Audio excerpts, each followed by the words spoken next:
Welcome to the Wickedly Smart Women podcast, featuring stellar conversations with emerging and established wickedly smart women. Thanks for joining us today as we celebrate the wickedly smart women who are committed, care deeply, and have the courage to take action and create change all around the world. Now here's your host, Emerald Greenforest. And welcome to another episode of the Wickedly Smart Women podcast, where we celebrate wickedly smart women and provide our listeners with a wealth of wisdom along with immediately actionable steps to be smarter, spunkier, and more successful in their impact and their leadership. This is your host, Emerald Greenforest, and today we welcome our very special guest, Annette Comer, best-selling author, founder of the World's Greatest Women Academy, and recipient of the coveted Woman of the Year Award from the National Association of Professional Women. Annette helps driven women navigate what is still very much a man's world. She guides them to play big and claim success without losing themselves or their inner drive. I am delighted to have you here on the show today. Welcome, Annette. Thank you, Emerald. I'm so excited to be here with you today. Oh, so good. Well, I love your calling here, Annette. And so you have obviously been called to step into a leadership role. So today I feel like I want to talk with you about the process that you went through to discover that you had that calling, and then to say yes to that calling, and then to take action and bring that calling to life. Well, that's a full topic, isn't it, girl? Yes, I'm excited to share my journey with you. So tell me, how would you like for me to start with this audience? Well, I really feel like let's start with when you felt like you got called. Okay. Like, let's give a little backstory about that, because I think a lot of times people are, especially driven women, we have callings that pull us forward, right? Right. And sometimes the callings can create conflict. Right? Absolutely. So I don't know whether that was your story. It was my story. So I'd love to hear a little bit about when you got called to step into this leadership role. Where were you at? What was happening for you? What did it feel like to be called? And how did you navigate that period? Okay. So let me give you about a minute of backdrop so that you can see how I got to that point of calling. My first 20 years of my career were in a corporate setting, working for a Fortune 50 company, and many different roles. And most of the time, I was the only female leader sitting in the meetings. So very aware of those challenges that come with that. And during that time, instead of having children, I had businesses. So I started my first entrepreneur effort, and I would do it in the evenings and the weekend. It was a storefront. And then as I moved through my career, I added a second storefront. Talking about driven, I wanted to see how do all these things work together? And it was keeping a marriage together at the same time. And then I hit a point in my career where some major things that were really out of whack happened in my career with the corporate scene. So I stepped out of that and started two more companies. And these were global companies. So now I had my storefronts, and now I was also doing global consulting and speaking. And I wrote a bestseller book and did all these things. Along that journey, I realized that the people I was coaching, these high-end executives, and many of them were entrepreneurs. They had billion-dollar businesses that were privately held. That 80% of the guys, that's who I was coaching, was men, and 20% were women. And the 20% women that I was coaching, I kept seeing them shooting themselves in the foot over and over. And then it got a little bit worse, because as I started watching these women, they were struggling with the same things I struggled with 30 years ago. And I remember sitting on a beach in Hawaii thinking to myself, oh my gosh, we've made such a little progress. All these sacrifices women have made all these years. And we think we've done such great things, and we're struggling with the same, I'm not good enough voice, getting heard, getting respected, all these things that I struggled with in my 20s and 30s. So it put me on a path to say, okay, what is different? What is different that men do that women don't do so well? Why are they able to navigate it? Is it because we're a woman, or is there something else? And so I spent a year researching that. Now you got to remember my undergrad is mechanical engineering. So I can I can analyze the heck out of things and put systems together very quickly. And from that research, I found out there is some very distinct things that are holding women back. And it's not that we need to be empowered. And some of the taglines that you read now, in fact, they kind of make the hair stand up on the back of my neck because it sounds like we're asking for permission. And that's not it at all. It's men view business as a game. And when women start to look at it the same, they are able to play the game to win. And so that started me on that path. And so that's how the World's Greatest Women Academy was born. I set about putting together a system, a 5-step system that would teach women how to compete and make a mark in the world. How could they come forward as leaders and be these smart, wicked women that you talk about? I ran the first academy, followed the women, found out that it was transformational, ran the second academy, and just have continued to move forward and watch these women just completely transform because they now understand themselves and they understand the world they're operating in as opposed to what society has been telling them. Beautiful. Well, some of the things that I know I've seen in my clients and myself and other wickedly smart women is that we often have struggles with power struggles.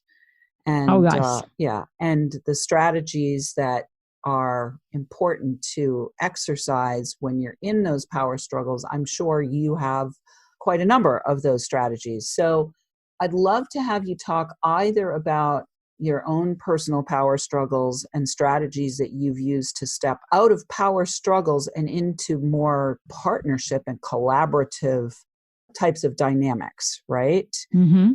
And or what you offer to your clients around this particular issue of power struggles. Because I found for me, at least when I was in a man's world, I was in the real estate business for a number of years, and I could see it was a game, but I didn't like playing the game. So I often got into those power struggle situations that left me feeling deflated and defeated and drained, even though I might have made an accomplishment. Can you talk a little bit about that? I sure can, and I appreciate that perspective from your side. What I have found, Emerald, is that businesswomen and driven women, once they understand themselves better and they become more self-aware of themselves, but also aware of the men that they're playing the game with and what makes them tick. You know, women are masters at winning if they know the game they're playing. And so the part of the problem that I see in women that are driven and want to lead and want to achieve and want to contribute is that they think they're playing one game and it's not the game they're playing at all. So they're running into these mixed signals. They're feeling frustrated. And the end result is they get burned out, they get haggard, and they finally just say, I quit. And so they step back into a place that's comfortable for them, which is a place of service, of nurturing, of, being a mother, whatever those roles are that they grew up seeing. And those are comfortable. They know how to play them. They're comfortable in them. They feel they're wired that way, and so it becomes a safe haven for them. In reality, it's not a matter of wiring. It's a matter of understanding the game. So I'll give you an example of that. And I'll give you an example of something that once I understood it, everything changed for me. I'll give you the story of how this happened. So roll back to my corporate days. And when I was in corporate, I had 40-some men working for me. I was managing a major production department, okay? Only female production supervisor, manager in the whole corporation, okay? And all the men were old enough to be my father. So this is when I was in my late 20s. At the same time, as I shared at the beginning, I had this urge that I was going to be an entrepreneur as well. I was curious about how you did. I wanted to make money on the side, blah, blah, blah. So I opened a storefront that had all women working for me. Okay. So now we got complete polar opposites. Okay. So remember that I had the background in engineering. Obviously, when I went to school, almost all guys. I was one of 5 women in a class of 100 and some engineering graduating students. So, I was definitely the minority. And the men I was managing, they would do anything for me. I could get them to do all kinds of things. I was setting production records, all this. Couldn't keep women in my other business it was like a revolving door. And I thought, what the heck is wrong? Because I was fair. I was direct. I paid well, but it was like a revolving door. And I had a gentleman that was a friend and a colleague, and he of the corporate company. And I was sharing this story one day at lunch, and he said, you need to contact this linguist and see if you can hire her to work with you. I thought, what do I need a linguist for? He said, learn how to talk. And I said, okay. So I did. I hired this linguist. I spent 6 months working with her. And it was like a light bulb came on. Because all of a sudden, I realized that men and women had completely different conversational styling.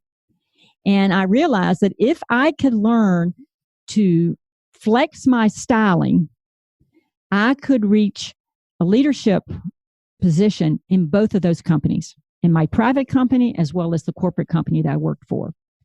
So this is what I did. So when I went to the men, what I learned is men communicate for information. Women communicate for connection. Okay. So when I realized that simple thing, and of course, obviously it wasn't just that. I mean, I had to do a lot of studying and working with her and so on and so forth.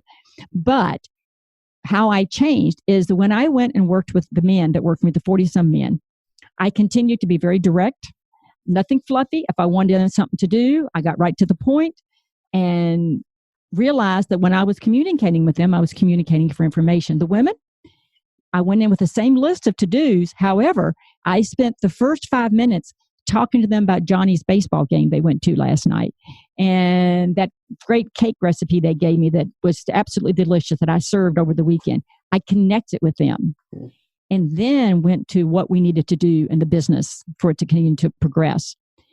What happened in my personal business where I had the revolving door, all of a sudden I had 14 years later, I had people that had been with me 14 years. Yeah. And I developed a loyalty that was unheard of. Yeah. And so that knowing how to do that, as I went back to my global clients and expanded that, I've never forgot that lesson.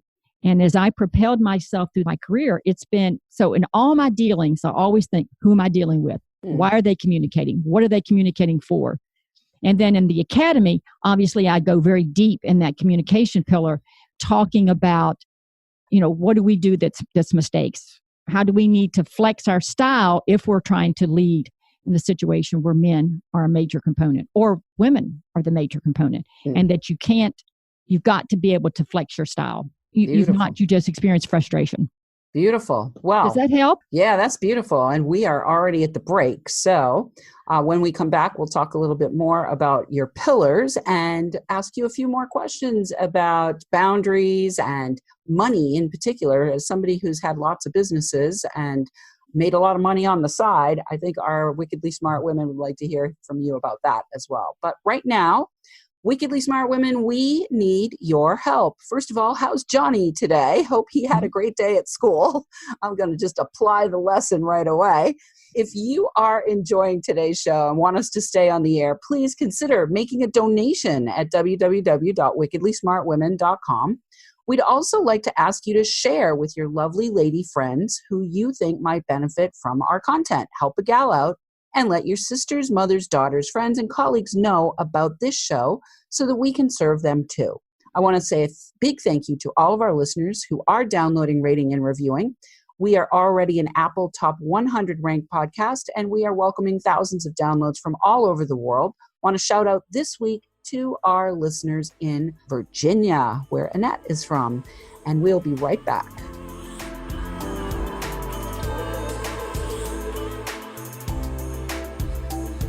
The Wickedly Smart Women podcast is brought to you by the Creative Age Consulting Group.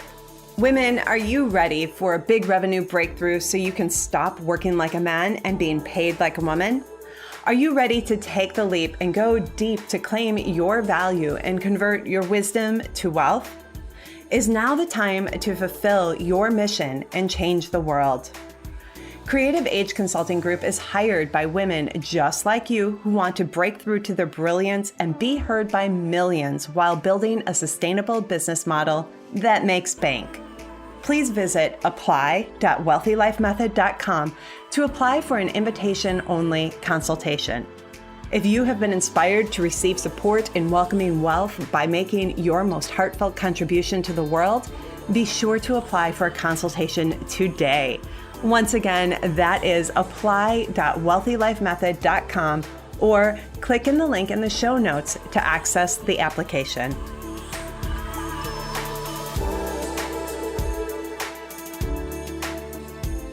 And we are back with Annette Comer. She is the best-selling author and founder of the World's Greatest Women Academy. And I want to let you know where you can find out more about her and also receive her free gift from this show. And that is at AnnetteComer.com/5. That's the number 5.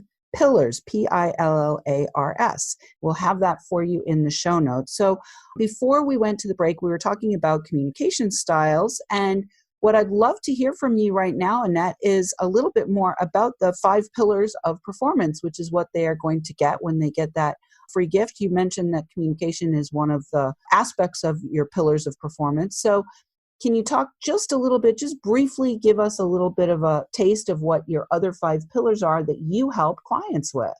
Absolutely. So the 5 pillars that they're going to get in their free gift, which is what I teach in one of my main courses, is the first thing we're going to focus on is physiology, in terms of how to take care of yourself and your body so that you're a strong leader.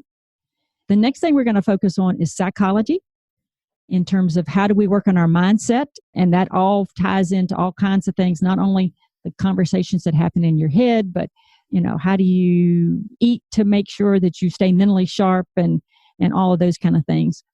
And then we get into perceptivity, which is what communication falls under. And that's how the world is experiencing you and how people are perceiving you, which is, we aren't really good at being self-aware of that sometimes. And then the 4th pillar is purpose, of truly finding how you put those first 3 together and make it so that it's something that you really enjoy doing in your life. And how do you find your purpose? We go through a whole series of exercises on how to do that. And then the last one is productivity. If you get those first 4 pillars right, your productivity soars and you don't burn yourself out, but you actually move right along and you enjoy the benefits of a great health, you have great wealth, and you truly have personal fulfillment. Beautiful. I love those 5 pillars. So definitely, folks, look at AnnetteComer.com/5 pillars. Again, that information is in the show notes. So one of the things that I know about women leaders like yourself who are entrepreneurial, who are wickedly smart, they definitely need to look at and pay attention to their relationship with money and the creation of money. So what I'd love to have you share with us now, Annette, is any insights or, pearls of wisdom from the journey that you have experienced around money, and particularly around creating something from nothing that then actually provides for you. So if you could talk a little bit about where your relationship is with money and how you might help other people who are your clients in their relationship with money, so that money can be a bigger part of this larger whole in a healthy way. Absolutely. Well, as we know, the statistics show that if you are making a set amount of money that covers your basic needs, if you get significantly above that, doesn't mean you're happier. It can mean you're healthier because you have more resources to take better care of yourself. It certainly means you can be more influential because you can impact people and so on and so forth. For me, money has never been my driver. However, I will caveat that in that I'm very aware of where money fits in my life. And what I mean by that is at a very early age, this may sound kind of horrible, Emerald, but I'm going to share it with the audience. At a very early age, I recognized there were the haves and the have-nots. And I didn't like what I saw on the have-not side. I didn't like the restrictions. I didn't like not having the flexibility that came with having some wealth and so on and so forth. So I made a very early decision that I would do what I needed to do without selling myself or burning myself out to have a good income so that I could have independence and freedom. I didn't need to be rich, but I needed to be rich in my eyes and that I had enough. Okay. And I balance money.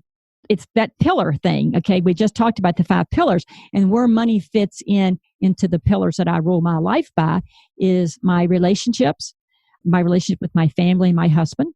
Because if you remember, as driven, we can drive real hard on one lane and be completely oblivious to the other lanes. And the first thing we wake up and we're divorced, or the first thing we wake up and the business is a mess, or the kids are a mess, or, pick something. So I've always been very aware of that. I have parallel lanes, and I don't take my eye off of one so long that I lose the focus on that. So I have a marriage that's been I'm coming up on 34 years in my marriage. Congratulations. Yes, thank you. So financially, I'm very secure, and I'm very thankful for that. And then I have another pillar over here in my spiritual life, that I make sure that I make time in my schedule to keep myself very grounded in my integrity and my values and my morals and these kind of things. And so when I put all those together, money complements that. It doesn't dominate that. Now, I will give something as a clue to your audience that I just talked about recently. And one of the things that people get themselves wound out on money is they get into a place of fear. Okay. And what causes fear is either too much future thinking or too much past thinking. Okay. If they can learn to keep themselves in the present and spend about 80% of their time in the present and 20% of their time thinking about the past and the future, where they want to go, then they will have the energy and the creativity to figure out how to make money. But when they flip that, which most people do, most people are 20% in the present and they're 80% worrying about the future. How in the heck am I going to pay that bill? Or how am I going to do this? Or my business is going to fail. And they project all these things out there. And the only thing they really have control over is right now.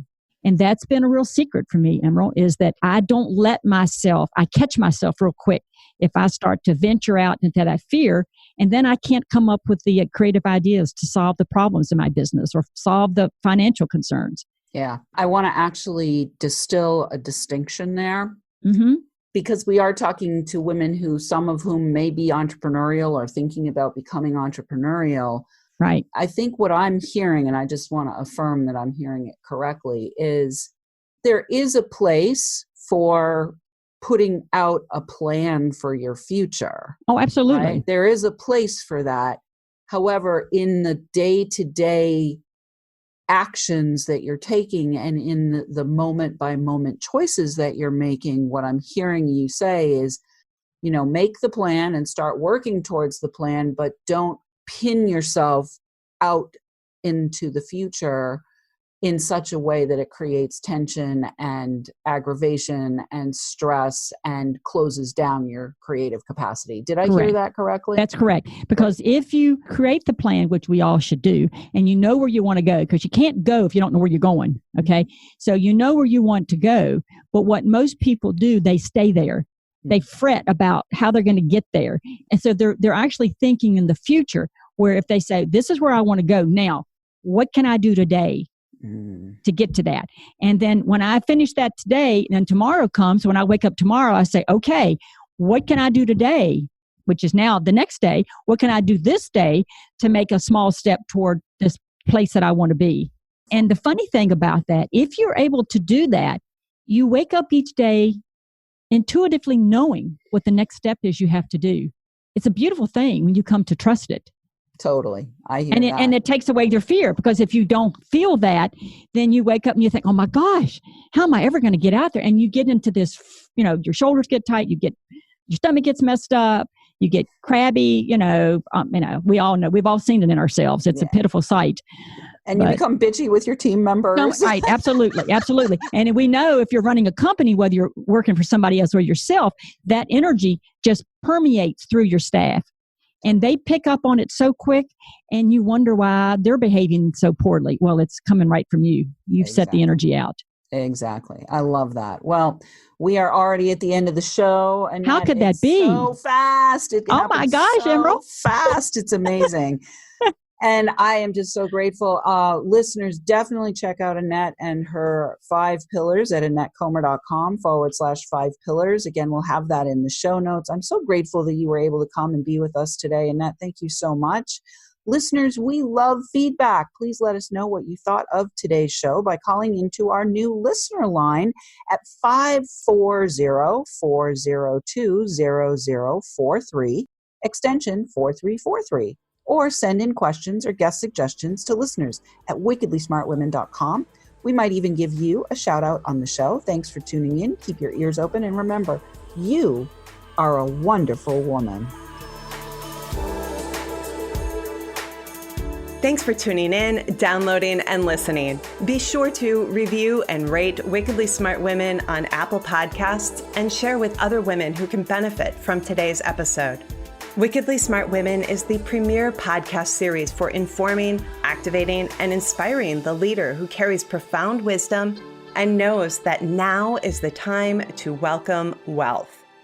We welcome your feedback and guest suggestions and invite you to subscribe to our mailing list to be notified of each episode at wickedlysmartwomen.com.